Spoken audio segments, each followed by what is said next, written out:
বাংলা টুল। লোকেরা অমাবস্যার রাতে ঘর থেকে একদমই বেরোয় না। যদি ওদের কোথাও যেতে হয় তো ওরা মাটির নিচের রাস্তা দিয়ে যায়। রবি গ্রামে নিজের মামার বাড়িতে ঘুরতে এসেছিল। মামা, লাইট তো আসছে না, পাখা ছাড়া কি করে ঘুমাবো বলো? আমি কি ছাদে গিয়ে ঘুমিয়ে পড়বো? না বাবা, ছাদে নয়, আজ অমাবস্যার রাত। অমাবস্যার রাত? তাতে কি হয়েছে? গ্রামে অমাবস্যার রাতে নরমুণ্ডুর বৃষ্টি হয়। নরমুণ্ডুর বৃষ্টি? হ্যাঁ, নরমুণ্ডুর নজর যার ওপরেই পড়ে তাকে ও কাঁচা খেয়ে ফেলে। তার জন্যই ছাদের উপর যাওয়া একেবারেই বারণ। তাই একেবারেই বাইরে যাওয়া যাবে না, জানলা দরজাও খোলা বারণ। রবি রাতে গরম থাকার কারণে ঘুম পাচ্ছিল না। নরমুণ্ডুর বৃষ্টি? মনে হয় মামা পাগল হয়ে গেছে। আজ রাতে আমি জানলা দিয়ে বাইরেই তাকিয়ে দেখব। রবি রাতে জানলার থেকে নরমুণ্ডুর বৃষ্টি দেখার অপেক্ষা করছিল। অর্ধেক রাত হয়ে যাওয়ার পর ও দেখতে পেল যে আকাশ থেকে অনেকগুলো নরমুণ্ডু মাটির দিকে পড়ছে। একটা নরমুণ্ডুর নজর ওর দিকে পড়ে যায়। ওটা রবির দিকে আসতে থাকে। রবি সঙ্গে সঙ্গে জানালা বন্ধ করে দেয়, কিন্তু নরমুণ্ডু জানালার মধ্যে ধাক্কা মারতে থাকে। রবি ভয়ে ঘর থেকে পালিয়ে যায়। মামা, মামি, কি হয়েছে রবি? ঘরে চলো, একটা নরমুণ্ডু জানালায় ধাক্কা মারছে। রবির মামা মামি যখন ঘরে আসে তখন জানালা থেকে কোনো আওয়াজ আসছিল না। আজ দিনের বেলায় আমি তোমাকে নরমুণ্ডুর ব্যাপারে বলেছিলাম, মনে হয় সেই জন্য তুমি নরমুণ্ডুর স্বপ্ন দেখছো। যদি তোমার ভয় লাগে তাহলে তুমি আমার ঘরেই শুতে পারো। না মামা, আমি এখানেই শুয়ে পড়ব। আসলে নরমুণ্ডু কোথা থেকে পড়ে, কোথা থেকে এর বর্ষা হয়, কে এগুলোকে মাটিতে ফেলে? পরের দিন ও এই সব প্রশ্ন নিয়ে নিজের মামার কাছে পৌঁছায়। গ্রামের বয়স্ক লোকেরা বলে যে এই গ্রামটা অভিশপ্ত, কারণ পুরনো দিনে এখানে অনেক নরবলি দেওয়া হতো। সেই সব লোকেদের বলি দেওয়া হয়েছে, তাদের কাদা মাথা এখানে পড়ে আছে। জানি না এগুলো সত্যি নাকি কোনো গল্প।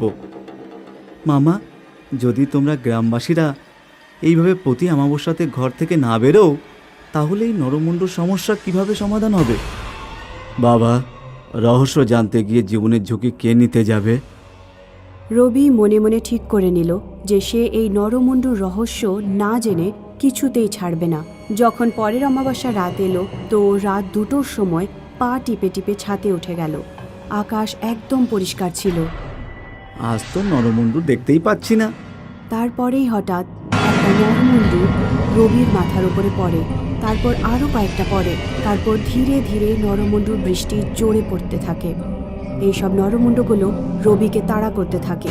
রবি হুড়োহুড়িতে পাশের বাড়ির ছাদে লাফ দিয়ে নিজের বাড়ির উঠোনে চলে এলো। নরমুণ্ডু ওর পেছনে আসতে লাগলো। রবি মেন গেট খুলে বাড়ি থেকে বেরিয়ে গেল, কিন্তু নরমুণ্ডুর নজর ঘরে শুয়ে থাকা মানুষগুলোর ওপর পড়ল। ওরা ঘরের ভেতরে চলে এলো। যখন সকাল হলো রবির মামা মামি দেখল রবি নিজের ঘরে শুয়েছিল। যখন ওরা বাইরে গেল ওরা দেখল পাশে অনেক ভিড় জমা হয়েছে। কি হয়েছে ভাই? নরমুণ্ডু ঘরে ঢুকতে শুরু করে দিয়েছে, তোমার প্রতিবেশীদের খেয়ে ফেলছে, কেবল ওদের হাড়গুলো বেঁচে আছে।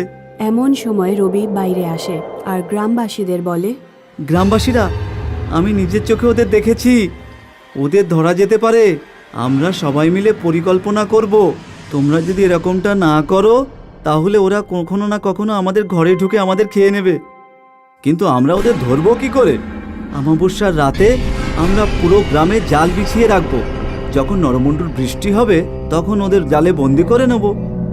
পরের অমাবস্যার রাতে গ্রামবাসীরা মিলে অনেকগুলো জাল জোড়া দিয়ে একটা বড় জাল বানিয়ে আর সেটাকে ছড়িয়ে দেয়। গ্রামবাসীরা লুকিয়ে পড়ে আর নরমুণ্ডুর বৃষ্টির অপেক্ষা করতে থাকে। ভয়ের চোটে তো আমার শোষু পেয়ে যাচ্ছে, তা যাও করে এসো। কিছুক্ষণ পরে নরমুণ্ডুর বৃষ্টি শুরু হয়ে গেল। গ্রামবাসীরা আস্তে আস্তে জালটা টানতে লাগলো। অনেক নরমুণ্ডু জালের মধ্যে আটকে গেল আর কিছু বাইরে চলে এলো। সারা রাতের পরিশ্রমের পর সব নরমুণ্ডু জালের মধ্যে বন্দী হয়ে গেল। গ্রামবাসীরা এক তান্ত্রিককে ডাকলো। তান্ত্রিক নরমুণ্ডুগুলোকে মাটির মধ্যে পুড়ে দিল মন্ত্র পড়ে। বাবা, এখন তো এই গ্রাম নরমুন্ডু থেকে মুক্ত হয়ে গেছে না? বলা যায় না বাবা, আমাদের আগামী অমাবস্যা পর্যন্ত অপেক্ষা করতে হবে। বাংলা